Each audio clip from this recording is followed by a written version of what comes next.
Hi, hello mga kami. For today's video, ipapakita ko sa inyo kung paano ako maglinis ng JP Drain ko. Yes po, yung JP Drain ko sa likod. Bago pala akong magsimula mga kami, ay make sure na sinasanitize ko muna ng alcohol yung kamay ko at saka yung outside part ng JP Drain para walang pumasok na any bacteria dun sa pagtatanggalan ko ng JP Drain. Sa totoo nga lang mga kami is natatakot talaga akong maglinis ng JP Drain ko kasi nga gawang baka iniisip ko baka mahatak ko siya or magkamali ako ng process ng paglilinis. Dati nga yung bagong uwi ako dito sa bahay, hindi talaga ako naghahawak ng JP Drain ko sa sobrang takot ko baka magkamali ako.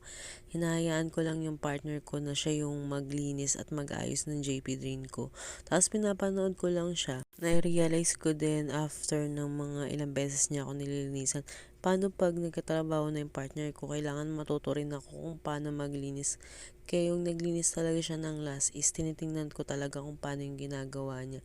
Kahit sa una, mahirap siya kasi nga nakakabit siya sa likod mo. Eventually din natutunan ko rin kung paano yan linisin. At yan nga maglalagay na rin ako ng solution doon sa tube para hindi siya magbara. Yung sa unang paglalagay ko nga yan, kinakabahan ako. Kasi nga natatakot ako. Kasi nararamdaman ko talaga yung pagpasok ng water. Actually, yung nilalagay ko nga lang dyan is 3 ml lang para at least hindi ganun kadami. After ko makapaglagay ng tubig dun sa tube ko at matanggal na yung bara, sinisil ko siya habang nililinis ko naman yung pinaka hose or yung imbakan din ng nadidrain niya dun sa loob. Ang paglilinis kasi ng JP Drain is dapat araw-araw talaga siya.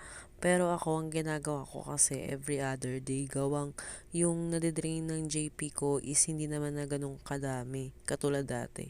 Kailangan talaga is nalilinisan mo siyang maigi kasi nga dun sa may hose niya, minsan may nai-stuck siya, edi hindi siya nakakapag-drain ng maayos, mas nahihirapan siya magsak.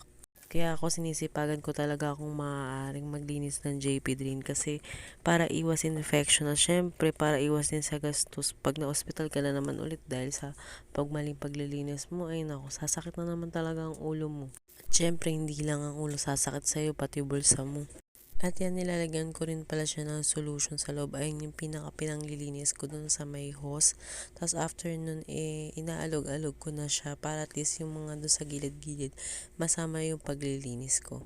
Medyo hassle din talaga yung paglilinis ng JP Drain kasi nga gawang matrabaho talaga siya. Etong JP Drain ko, matagal-tagal na rin siya nakakabit sa likod ko kasi kinabit ito is June 15.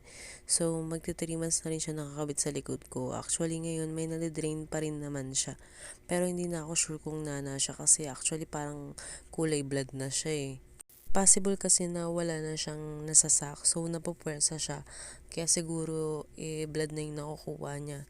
Etong September 25, may schedule na ako for CT scan to check kung meron pa ba siya sa loob na natitira. Kasi kung meron pa, syempre kailangan na itong solusyonan kasi sobrang tagal niya na. Pagbalik ko sa doktor, tapos dala ko na yung result ng CT scan ko, doon ko rin malalaman kung tatanggalin na ba siya, na-drain na ba siya. Pero pinagdasal ko talaga na ma-drain na siya kasi sobrang hirap din talaga na may tube sa likod. May mga bagay ka talaga na hindi mo na magagawa kasi nga may tube ka. Iisipin mo na hindi ka na fit. Sa tagal-tagal na rin nakalagay ng JP din ko, may mga part na pasuko na. Katulad niyan, may mga leak na siya sa mga gilid-gilid kasi nga pag nag-drain ako, nahahatak talaga siya or nabibend. At kahit pa paano, masusolusyonan pa rin naman siya. Siguro bibili na lang ako niyan pag nalaman ko yung result kung mag-stay pa ba yung tube na yan. Pero kung hindi na, 'di ba? Hindi na ako bibili kasi sayang yung pera, medyo pricey din talaga yan. Sa pagkakabit naman, sinasanitize ko yung pinakadulo ng kakabitan ng aking tube kasi nga gawa ng syempre para iwas tayo sa infection. Habang tumatagal din talagang na master ko na kung paano ang paglilinis ng JP din. Talagang master. Siyempre, wag naman natin pangarapin na habang buhay maglilinis tayo ng JP din. Siyempre, gusto ko rin talaga na matanggal na siya. At least, maging free na ako at masasabi ko na, ay nako, moral lesson talaga to sa buhay ko na alagaan ko na yung sarili ko. Kasi syempre, meron pa akong maliit na baby na umaasa sa akin.